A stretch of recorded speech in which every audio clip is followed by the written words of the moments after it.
Cyber में कार्रवाई होने वाली है, इसके बारे में बताइए। आपके माध्यम से मैं सभी रायगढ़ की जनता को और भी जो आपके दर्शक हैं उन सभी को ये बताना चाहूँगा कि आजकल साइबर फ्रॉड के द्वारा नए नए तरीके ईजाद किए जा रहे हैं जिससे वो लोगों को ठगने का प्रयास कर रहे हैं। और उन जिन्हें वो ठगने का प्रयास कर रहे हैं उस ऑडियंस में पढ़े लिखे अनपढ़ हर प्रकार की जनता है। आजकल खासकर पढ़े लिखे लोगों में भी हमारे पास जो केसेस आते हैं वो हमने ये देखा कि आपके पास लगातार आप किसी न किसी डिलीवरी साइट से कोई ना कोई चीज़ मंगाते हैं। फ्लिपकार्ट हो गया, चाहे अमेज़ॉन हो गया, यहाँ से सब सामान मंगाते हैं।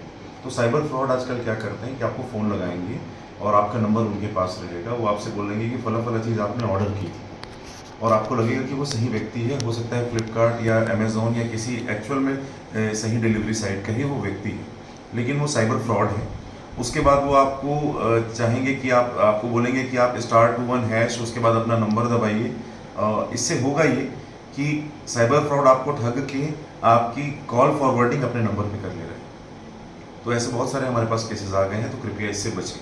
अगर आपने उसकी बात मान के जो भी उसने दबाने बोला अपने फ़ोन में, जैसे *21#, उसके बाद अपना नंबर ये दबाने अगर बोल दिया है और वो आपने कर दिया, तो तत्काल आपकी कॉल फॉरवर्डिंग साइबर फ्रॉड के नंबर पे चली जाएगी।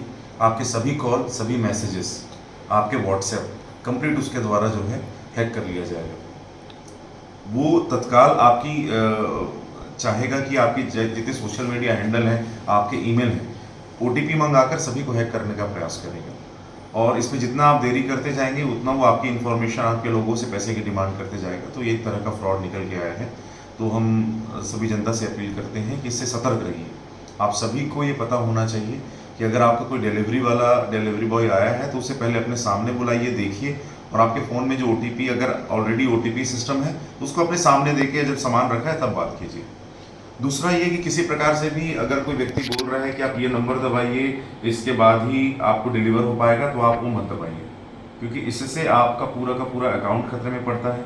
आपके सोशल मीडिया हैंडल, आपकी पर्सनल जानकारियाँ, इन सभी की चोरी होने की संभावना है और इन सभी का मिसयूज़ किए जाने की संभावना है। एक और तरह का फ्रॉड जो है आजकल मार्केट में चल रहा है, वो बहुत पढ़े लिखे लोग हैं, उन्हें ही साइबर फ्रॉड के द्वारा फंसाया जा रहा है। ये टेलीग्राम और व्हाट्सएप जो ऐप हैं, इसमें आपको ये ले जाते हैं। फेसबुक में कहीं ना कहीं आप किसी ट्रेडिंग माध्यम से ट्रेडिंग सीखना चाह रहे हैं तो आपको फ्री लाइव ट्रेडिंग ये लोग सिखाएंगे। कोई भी अननोन लिंक अगर आप छूते हैं फेसबुक में या किसी भी सोशल मीडिया हैंडल में, अननोन लिंक से आप पहुंच रहे हैं, मतलब आप खतरे को आप वेलकम कर रहे हैं। उसमें आपको बिल्कुल ठगने की संभावना है, ठगे जाने की संभावना है। ये क्या करते हैं, किसी अननोन ट्रेडिंग ऐप में ले जाएंगे, वहाँ पर बहुत सारे लोग आपको दिखेंगे जो उस ट्रेडिंग ऐप का इस्तेमाल करके उन्होंने बहुत पैसा कमाया है। आपको लगेगा, आपको सभी अननोन चेहरे लगेंगे कि हाँ, इनको हो सकता है कि ये मेरे जैसे ही लोग हैं। लेकिन ये भी संभव है कि उसमें 90% से ज़्यादा मेंबर जो हैं रोबोटिक हैं। वो सारे नंबर फर्जी हो सकते हैं, जिसमें आपको लगेगा कि बाकी लोग पैसा कमा रहे हैं तो मैं भी पैसा लगाऊं, और आपके पैसे के लॉस होने की उसमें पूर्ण संभावना है।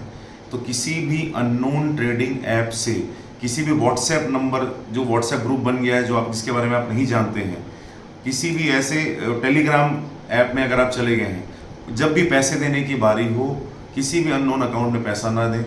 कोई भी ट्रेडिंग ऐप आपको लगता है नहीं समझ में आ रहा है, तो भारत में securities and exchange board of India, SEBI का कार्य ही यही है कि आप जो भी ट्रेडिंग करते हैं, शेयर मार्केट में जो भी ट्रेडिंग करते हैं, जो भी चीज़ करते हैं, उसके संबंध में आपको ऑथेंटिक जानकारी देना वो उनका कर्तव्य है। आप सेबी की ऑफिशियल वेबसाइट पे जाइए, टोल फ्री नंबर पे जाइए। एक तरह का और जो फ्रॉड आ रहा है हमारे सामने, वो ये है कि आप कोई भी टोल फ्री नंबर को जब आप गूगल में सर्च करते हैं तो आप टॉप 3 या टॉप 4 पाएंगे कि किसी न किसी फर्जी व्यक्ति का ही होगा। जैसे आपको एक व्यक्ति का हमारे पास आया था जिसमें रेलवे का वो कंप्लेंट नंबर खोज रहा था उसका टिकट कैंसिलेशन के लिए, उसके माध्यम से उनके साथ 10 लाख का फ्रॉड हो गया। तो कृपया, आपको कोई भी चीज़ नहीं समझ में आती है तो ये ध्यान में रखें कि अगर HTTP, कोई भी जैसे अपना डोमेन नेम होता है, HTTPS जब लगा होता है तो वो सिक्योर माना जाता है। तो HTTP अगर S है, दैट मीन्स वो सिक्योर साइट है, सिक्योर लिंक है। हर किसी की ऑफिशियल वेबसाइट के बारे में पता लगा, ऑफिशियल वेबसाइट से ही टोल फ्री नंबर पे कॉल करें। कृपया सिर्फ गूगल में टाइप करके अगर आप टोल फ्री नंबर पे कॉल कर रहे हैं तो अगेन आपके जो है फंसने की संभावना है। आपकी हार्ड एंड मनी जो है, मेहनत से कमाए हुए पैसे हैं, इनके बर्बाद होने की संभावना है। तो सतर्कता ही इसमें बचाव है एकमात्र। ज़्यादा से ज़्यादा सावधानी रखें। जब भी ऑनलाइन कोई भी चीज़ आप हैंडल कर रहे हैं, कृपया अपने सारे अकाउंट को प्राइवेट रखने का प्रयास कीजिए। आपने जिस प्रकार से अपनी जानकारी लोगों को साझा की है, तो आपको ऐसा लगता है अगर कोई फ़ोन करके बोल रहा है आपके बेटे का नाम जानता है, आपकी बेटी का नाम जानता है, अगर आपके माता पिता का नाम जानता है, या अगर आप कहाँ व्यवसाय करते हैं ये जानता है, आपका बैंक अकाउंट कहाँ है ये जानता है, इसका ये मतलब कतई नहीं है कि वो व्यक्ति ऑथेंटिक है। क्योंकि आजकल आपका डाटा कहीं से भी आपको पता नहीं होता, आप कितनी जगह अपना डाटा आपने अननोन साइट्स पे अगर अपना डाटा फीड किया है, किसी भी रूप में फीड किया है, तो वो डाटा किसी न किसी रूप से, किसी न किसी चैनल से साइबर फ्रॉड तक पहुंच सकता है, और उस डाटा से आपको ऑथेंटिक व्यक्ति हूँ ऐसा सामने आपको दिखाकर आपको बरगला सकते हैं, आपको झूठ बोल सकते हैं, आपके साथ फ्रॉड कर सकते हैं।